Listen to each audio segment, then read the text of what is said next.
Je voudrais prendre la parole simple en 20 secondes. On avait préparé un énorme diaporama, donc vous pourrez le retrouver sur le site. Finalement, c'était beaucoup mieux ces échanges. Simplement, j'aurais une question à poser à M. Bouvenot. Est-ce que les farfelus, comme certains comme moi, ont-ils raison d'essayer de continuer leur action contre un certain vaccin qui s'appelle le vaccin contre le cancer du col de l'utérus? Et deuxième question, et j'ai d'ailleurs publié un papier dans Mediapart ce matin.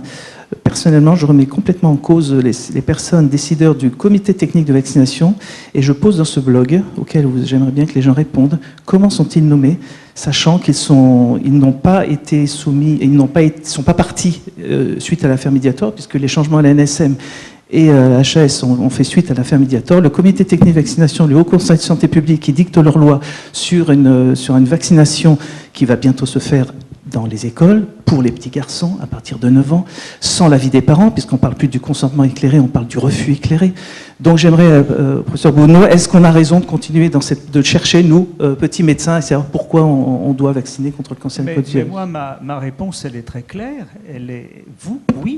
Oui, vous avez le débat scientifique, il existera, mais il doit également se doubler d'un débat démocratique. Et donc, moi, je pense qu'il n'y a pas de sujet tabou, il n'y a pas de vérité révélée. Il y a l'obligation, me semble-t-il, démocratique de discuter entre nous, d'affronter, sinon de confronter nos points de vue.